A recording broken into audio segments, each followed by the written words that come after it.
I started this look by using Too Faced Shadow Insurance all over my one eyelid. This is an eye primer, and an eye primer keeps eyeshadow on for a long time.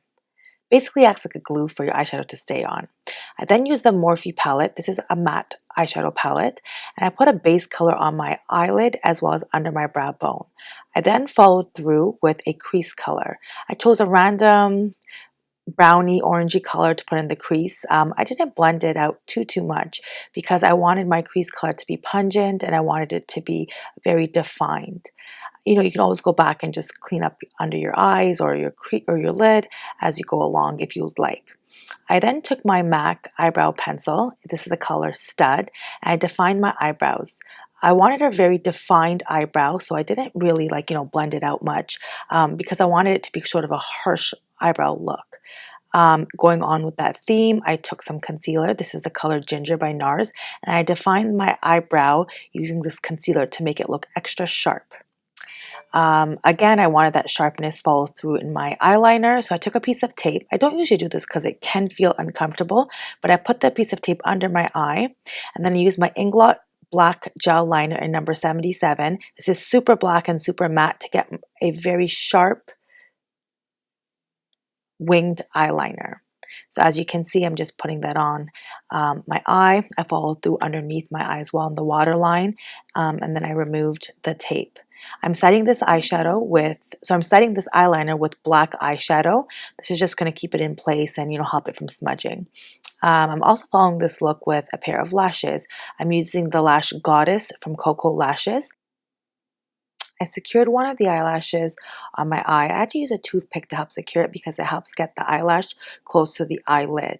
I then took the other piece of the eyelash and I broke it into little pieces to put underneath my eye. This will just give your eye a bit of a pop and add to the drama of the skeleton look. Already what I did was I took a white eyeliner and I started kind of creating the drips that I want my melted skin to follow. Using a white eyeliner is a great idea because if you make a mistake, it's easy to erase and redraw.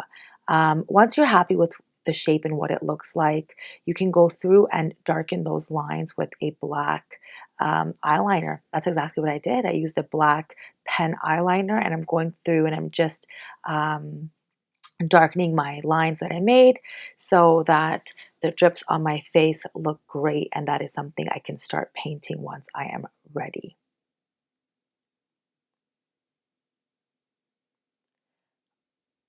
Here we go. I have some black face paint and I'm using an eyeliner brush to go over these lines. I'm going to thicken them up. Once they're thickened, you can start shading the actual negative space that you need for the skeleton look. Once I thicken the lines, I'm actually drawing little black dots right on top of the lines that I made. The black dots will help give the illusion of kind of ripped skin.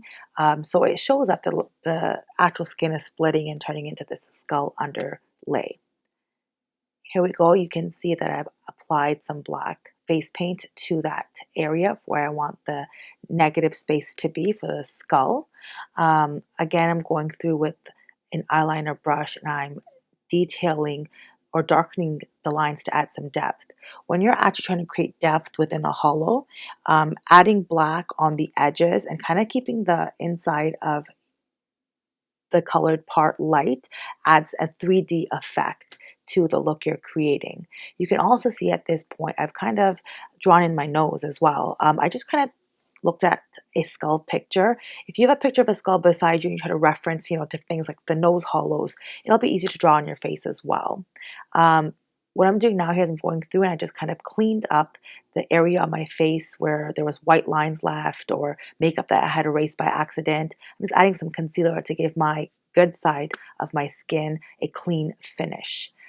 Here I go, like I said I would, with some white paint, and I'm just adding that to the center of each of the cavities, and this is going to give it that 3D effect. Look, I just did that right now, and again went in with some black on the corners, and you can see the hollow effect is already coming through. For the other side where my skeleton face is going to be, I actually put some concealer on one of my eyebrows. This hides the actual hair. You can let this dry for a bit in between takes so that you can paint over it afterwards. For my eye cavity, I took black paint and I just put it all over the eye, and I created a nice cavity. for myself. I'm going to go back and add some highlights to that afterwards. What I'm doing at this point is I'm using some white face paint. I do use the Mehron white face paint. It's like a $4 tube.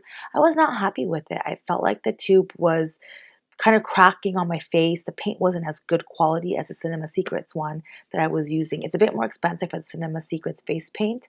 It's about $20 for 5 little colors, but it honestly is way better quality. So here I've gone through and I've added white all over my face. I probably did 4 layers of this to try to get it to look this decent. Now I'm going back, like I said I would, to the eye cavity, and I added a bit of white just on the bottom of the cavity to make it pop a bit. And again, I'm going with the small brush, detailing any detailed areas or areas that I want defined with this white paint. This did take me a long time, guys, to have it dry in between takes. Now that mouth cavity where you're going to be able to see the inside hollow of the teeth on the skull face, I went over and I put some black face paint. I also added some at the temples to create the hollow on that side of my face. Just using my fingers, I'm kind of spreading that towards my mouth area so I can continue the teeth. Speaking of teeth, I'm using that, again, eyeliner pen, and I'm trying to kind of just following my own teeth to get my lines going. The spacing is based on the spacing of my teeth. So you want to continue these lines into the cavity that you created, the hollow. So because I added too much black, I'm just going over with some white so it can add some dimension and I can continue my lines of the teeth going into the cavity of the mouth. You might have to play around with this. Again, look at a picture of a skull to see how other people are doing it or how skulls should be looking, and it'll give you an idea of what it should look like. So here are the teeth. Guys, the teeth were so hard. It was a challenge to get these teeth to look good. I wish I had practiced on a piece of paper first on how to shade teeth, because I've actually never really made teeth before. This is my first time making it on camera for you guys. So it took me a while to do, but if you practice on paper first, it'll kind of help you understand how to make teeth, not just the shape, but it's the shading, the grays, the blacks to add that depth. If you look at the cavity that I created, the teeth are actually going towards the inside. They kind of look like little Hershey Kisses that with the top is flowing back. That's just so it gives the illusion of depth, and it gives the illusion that the teeth are going further and further down. What I'm now doing is I'm making my face 3D. You can see in the hollows of my cheek, under my eye, in between my skin and the white paint, I'm adding brown eyeshadow. The eyeshadow is kind of adding that depth, taking it from 2D to 3D, and it's going to make it much more realistic. I'm going back with the white pencil in that eye cavity as well because I need that highlight to pop a bit more. Here we go, almost at the end. This is the fun part. I'm using Mehron 3D gel. This is the same blood one that I used on my last tutorial, but this is in flesh color. You warm it up in water and it becomes this gel. Be careful when you put it on your face because it makes a humongous mess. So you're going to kind of want to direct this. That's why I'm moving my head all over the place. Once you start dripping it, drip it into the areas where you want your skin to be melting, and it adds that very realistic look. There you go, guys. I hope you enjoyed my tutorial, and good luck.